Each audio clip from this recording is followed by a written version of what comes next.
Gloire à Dieu, alléluia, gloire à Dieu. Nous bénissons le Seigneur pour le souffle de vie qu'il ne cesse de nous accorder en ce jour. Bienvenue à une minute de prière de ce lundi 18 mars 2024.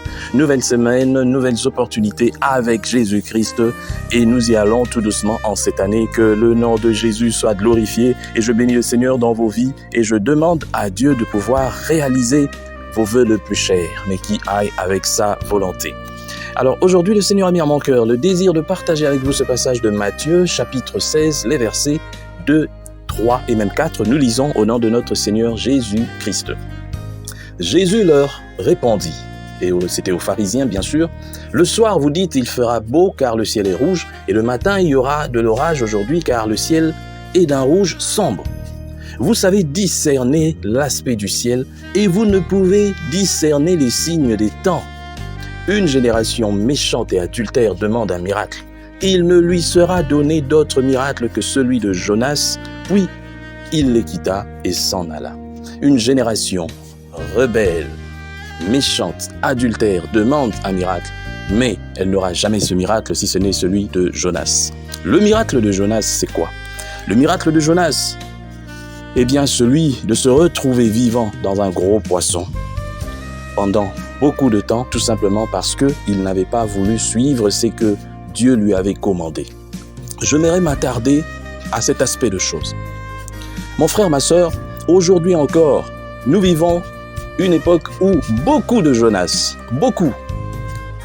Et je vais vous dire quelque chose que j'ai toujours l'habitude de dire ici et vous le savez bien. Aujourd'hui, il y a beaucoup de serviteurs de Dieu, beaucoup, que Dieu utilise ou voudrait utiliser pour aider ce monde à changer un peu. Dieu a placé des serviteurs de Dieu aux côtés de ceux qui ont le pouvoir, aux côtés de ceux qui ont des décisions sur des populations dans ce monde. Mais que font ces serviteurs de Dieu? Plutôt que de faire l'œuvre pour laquelle Dieu les a placés là-bas, ils sont là pour leurs propres intérêts. L'argent, la racine de tous les mots, l'argent, mais c'est vraiment inimaginable, c'est vraiment bizarre. L'argent arrive même à faire oublier à plusieurs leurs devoirs. Et comme Jonas, tout justement, ces gens se retrouveront contre le mur un jour. Ah oui, moi j'ai foi en mon Dieu. Dieu t'envoie pour faire quelque chose, parce qu'il veut que toi, tu puisses aider ce peuple à vivre mieux. Je parle de partout, que ce soit aux États-Unis, que ce soit en France, que ce soit au Congo, que ce soit en Côte d'Ivoire, au Gabon, au Kenya, que ce soit n'importe où. Partout là où Dieu a placé des serviteurs, aux côtés de ceux qui ont des décisions, mais qui, peut-être, ne font pas leur travail comme il se doit. Ou là où il y a des injustices, là où il y a des choses qui ne devraient pas se faire.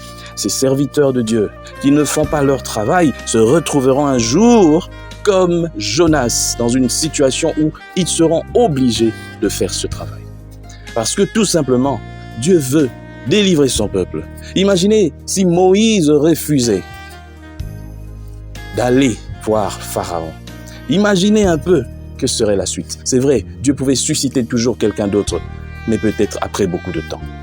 Mon frère, ma sœur, 2 fois, toi qui me suis, qui es serviteur de Dieu, toi qui te retrouves aux côtés des personnes qui ont des décisions, que ce soit le chef du quartier, jusqu'à la tête de l'État.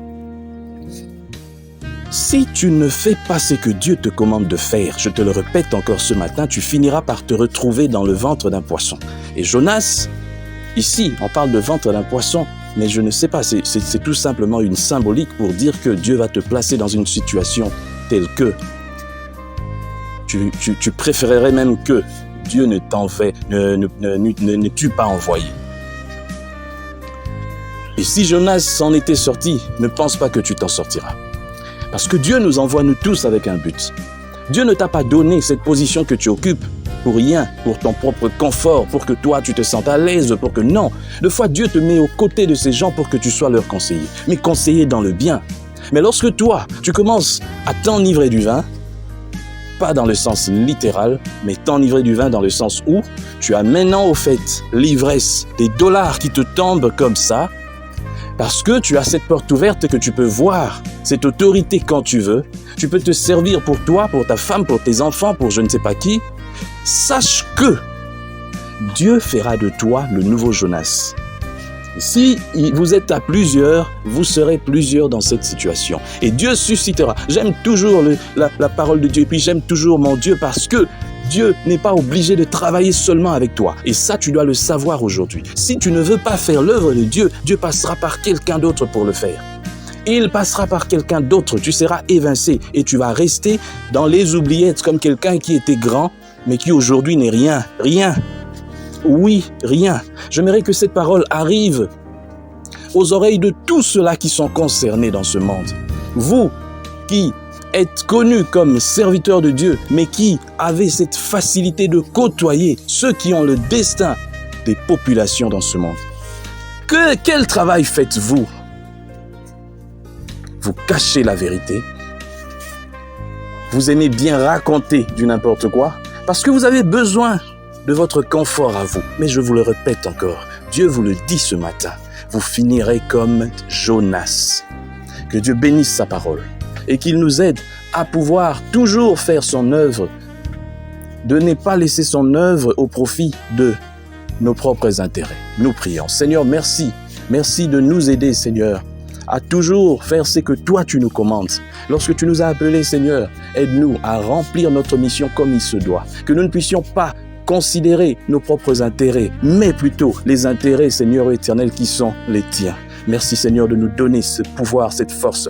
Et Seigneur, pour ceux-là qui ne le font pas, notre prière est que toi, tu puisses encore, Seigneur, susciter d'autres personnes qui ont cette capacité, qui ont cette volonté. Car, Seigneur, ils ne sont pas indispensables, ces gens. Ils ne sont pas indispensables. Que tu puisses, Seigneur éternel, faire fi d'eux, afin que d'autres, Seigneur, puissent se lever et que tu puisses les placer, Seigneur éternel, mon Dieu, à ce niveau pour que eux fassent enfin ce travail. Au nom puissant du Seigneur Jésus-Christ. Amen. Chers frères et sœurs, dans le Seigneur, vous avez l'occasion de servir Dieu avec votre temps, avec votre intelligence, mais aussi avec vos moyens. Soutenez, restez unis dans 1 minute de prière chaque jour. Écrivez-nous, envoyez vos dons ici. Que Dieu vous bénisse.